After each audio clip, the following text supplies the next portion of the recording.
एक बार की बात है, महात्मा बुद्ध के शिष्य आनंद कहीं जा रहे थे।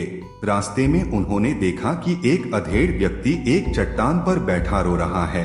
वे उसके पास गए और बोले, क्या बात है वत्स, तुम कौन हो और क्यों रो रहे हो?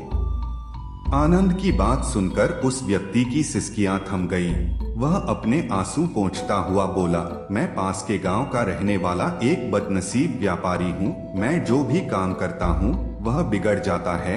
व्यापार के चक्कर में मैंने अपनी पत्नी के गहने गंवा दिए। मैंने अपने परिवार को भी खो दिया, यहाँ तक कि मेरा घर भी गिरवी पड़ा है। मुझे तो लगता है कि मैं किसी काम का नहीं हूँ, मेरी किस्मत ही खराब है। उसकी बात सुनकर आनंद बोले, तुमसे किसने कहा वत्स कि तुम्हारी किस्मत खराब है? जरा मैं भी तो जानूं कि तुम्हारी किस्मत में क्या खराबी है। वह व्यक्ति बोला, पहले मैं खेती करता था, पर हर साल उसमें घाटा होता था। कभी सूखा पड़ जाता तो कभी ज्यादा बारिश के कारण फसल बर्बाद हो जाती। इससे परेशान होकर मैंने व्यापार करने का निश्चय किया। मैंने पत्नी के गहने बेचकर अपना व्यापार शुरू किया, लेकिन मेरा व्यापार नहीं चला। शुरू में परिवार वालों ने मेरा साथ दिया, लेकिन जैसे जैसे मुझे नुकसान होने लगा, मेरे परिवार वाले भी मुझसे दूर हो गए। मैं यह सब उनके लिए ही कर रहा था, लेकिन अब वे लोग मुझे देखकर नजरें फेर लेते हैं और मुझे ही मेरे परिवार की दुर्दशा का जिम्मेदार ठहराते हैं। उस व्यक्ति ने एक लंबी सी सांस ली और फिर बोला, मेरा एक मित्र है, उसने भी मेरे साथ अपना व्यापार शुरू किया था। उसका व्यापार अच्छा चल रहा है। वह जब भी मेरे घर आता है तो अपनी सफलता की कहानियां सुनाता है। उसकी बातें सुनकर मेरे घर वाले भी कहते हैं कि उसे देख और कुछ सीख। हमें तो लगता है कि तेरे वश का कुछ भी नहीं है। उन लोगों की बातें सुन सुनकर अब तो मुझे भी लगने लगा है कि शायद मेरे वश का कुछ भी नहीं है। अब तो मुझे अपना जीवन ही व्यर्थ लगने लगा है। मेरे मन में ख्याल आता है कि अपना जीवन समाप्त कर लूं। मैं यहाँ आया भी इसी इरादे से था, लेकिन हिम्मत नहीं कर पाया, इसीलिए यहाँ एकांत में बैठा विलाप कर रहा था। आनंद बोले, ओह तो ये बात है। वैसे क्या तुम इसके अलावा कुछ और भी कहना चाहते हो? उनकी बात सुनकर वह व्यक्ति बोला, एक ओर मेरा हर काम खराब हो जाता है, दूसरी ओर मेरा मित्र है जो हर समय मुझे नीचा दिखाने का प्रयत्न करता रहता है। मुझे समझ में ही नहीं आता है कि मैं क्या करूं। आनंद बोले, क्या तुम अपने मित्र की बातें सुनकर दुखी हो जाते हो? हाँ, मैं उसकी बातें सुनकर स्वयं दुखी हो जाता हूँ, उस व्यक्ति ने जवाब दिया। आनंद ने पूछा, तुम्हें किस बात का दुख होता है? अपने असफल होने का या फिर मित्र के सफल होने का? उनका सवाल सुनकर वह व्यक्ति एक पल के लिए सोच में पड़ गया।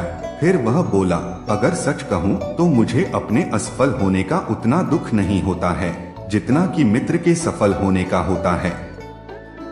अर्थात यदि तुम्हारा मित्र असफल हो जाए तो तुम्हें खुशी होगी? आनंद ने प्रश्न किया। वह व्यक्ति बोला, हाँ, मुझे बहुत खुशी होगी। इसका मतलब है कि तुम्हारी खुशी तुम्हारे मित्र पर निर्भर है। आनंद बोले, अगर वह चाहे तो तुम्हें खुश कर सकता है और अगर वह चाहे तो तुम्हें दुखी कर सकता है।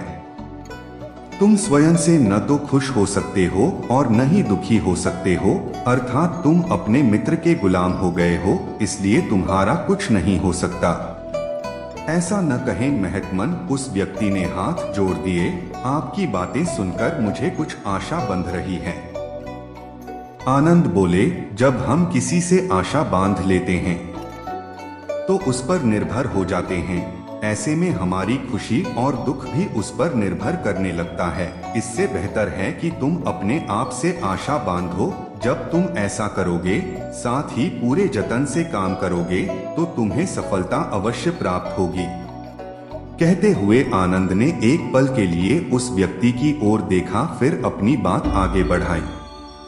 तुम्हें लगता है कि तुम्हारा मित्र तुम्हें दुखी करने आता है, पर अगर विचार करो तो वह बातें तो सच्ची ही कहता है। वह अपने संघर्ष और अनुभव की बातें बताता है। तुम उन बातों से बहुत कुछ सीख सकते हो। तुम्हें इसके लिए उसका धन्यवाद करना चाहिए कि तुम्हें घर बैठे कुछ अनुभव मिल रहे हैं। तुम उन अनुभवों का लाभ उठाओ, नई शुरुआत करो, कर्म करते जाओ, हार मत मानो, एक दिन तुम्हें सफलता अवश्य मिलेगी। आज तुम जिसे अपना बुरा वक्त या बुरी किस्मत कह रहे हो, एक दिन यह बदल जाएगी। इसी के साथ तुम्हारे विचार भी बदल जाएंगे और देखना जब तुम्हारा अच्छा वक्त शुरू होगा, तब तुम्हारा मित्र भी तुम्हें अपनी सफलताओं की कहानियां नहीं सुनाएगा, तब वह अपनी असफलताओं की बातें बताएगा, ताकि तुम उसकी बातें सुनकर भ्रमित हो जाओ, तुम्हारा आत्मविश्वास हिल जाए और तुम गलत निर्णय ले सको। लेकिन उस समय भी तुम्हें अपनी बुद्धि का प्रयोग करना होगा।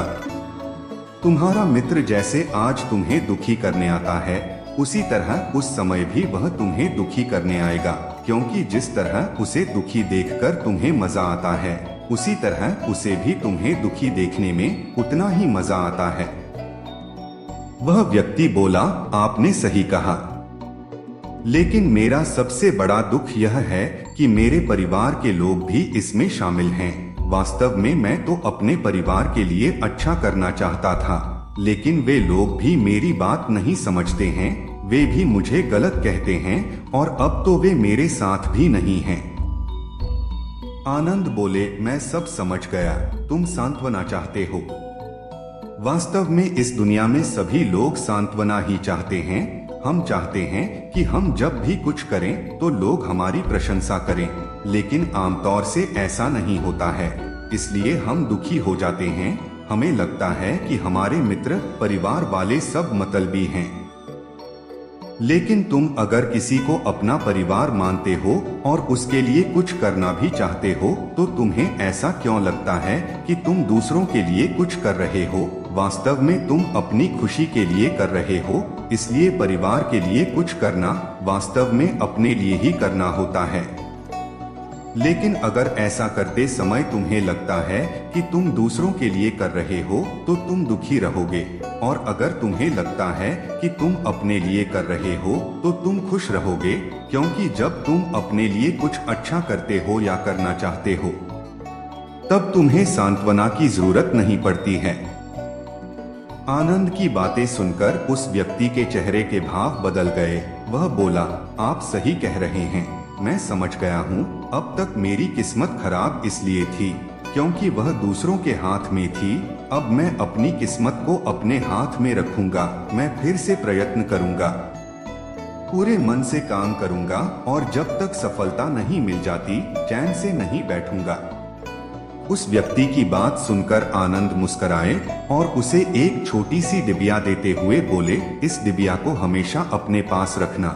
इसमें एक ऐसा राज है जो तुम्हें बड़े से बड़े दुख से भी बाहर निकाल लेगा, लेकिन इसे तभी खोलना जब तुम्हारे जीवन में कोई रास्ता न सुझाई दे और तुम्हें लगे कि सब व्यर्थ है, यह दुनिया व्यर्थ है और यहाँ रहना भी व्यर्थ है। उस व्यक्ति ने आनंद को धन्यवाद दिया और डिबिया को लेकर चला गया। उसने नए उत्साह के साथ फिर से अपना व्यापार आरंभ किया। उसका व्यापार चल निकला। अपनी मेहनत और लगन के बल पर वह एक बड़ा व्यापारी बन गया। परिवार वाले भी उसके साथ आ गए और उसका जीवन हंसी खुशी बीतने लगा। अब वह भूतकाल का रोना छोड़ चुका था। वह भविष्यकाल की भी चिंता नहीं करता था, बस अपने वर्तमान को संवारने में लगा रहता था, और जो कुछ भी वह करता था वह अपने लिए करता था, अपनों के लिए करता था, इसलिए वह प्रसन्न था। उसके जीवन में अब कोई दुख नहीं था। लेकिन वक्त हमेशा एक जैसा नहीं रहता है, वह बदलता रहता है। उसके जीवन में भी बदलाव आया। एक दिन उसके राज्य पर पड़ोसी राजा ने चढ़ाई कर दी। उसने इस राज्य पर अपना कब्जा कर लिया। उसके सैनिकों ने चारों ओर लूटमार मचा दी। उन्होंने व्यापारी का सारा धन लूट लिया। उसके घर में आग लगा दी। जान बचाने के लिए उसे अपने परिवार के साथ वहां से भागना पड़ा। वह व्यक्ति अपने परिवार के साथ कई दिनों तक इधर उधर भटकता रहा। वह दाने दाने को मोहताज हो गया। उसका बच्चा बीमार हो गया। इलाज के अभाव में वह तड़पने लगा। यह देखकर उसका हृदय चीत्कार कर उठा। वह कैसे अपने बच्चे का इलाज कराए? उसके पास तो खाने के लिए भी पैसे नहीं थे। ऐसे में उसे एक बार फिर निराशा ने घेर लिया। उसे लगने लगा कि उसका जीवन व्यर्थ है, सारी दुनिया व्यर्थ है, किसी भी बात का कोई मतलब नहीं है। भले ही आप जीवन में कितना भी कुछ कर लो, कितनी भी सफलता हासिल कर लो, पर अंतत यह जीवन समाप्त ही होता है। तो फिर ऐसे में जीवित रहने का क्या फायदा? इससे तो अच्छा है कि वह अपना जीवन समाप्त कर ले। लेकिन तभी उसके दिमाग में आनंद की दी हुई डिबिया कौंध उठी। उसने उत्सुकता के साथ उसे खोला। डिबिया के भीतर एक पर्ची रखी हुई थी। पर्ची पर कुछ लिखा हुआ था। उसे पढ़कर उसकी आंखों के आगे छाया निराशा का अंधेरा छंट गया और वह मुस्कुरा पड़ा। पर्ची पर लिखा हुआ था, यह समय भी बीत जाएगा। उसने डिबिया को अपनी मुट्ठी में भींच लिया और एक नई शुरुआत के लिए उठ खड़ा हुआ। दोस्तों, अगर आप भी ऐसी ही परिस्थिति से गुजर रहे हैं तो निराश न हो। अपने अतीत पर शोक मत करें, न ही भविष्य की चिंता करें। अपने वर्तमान को जिएं और उसे बेहतर बनाने के लिए सच्चे मन से प्रयत्न करें। यकीन जानें, जल्दी ही आपकी किस्मत भी बदलने वाली है।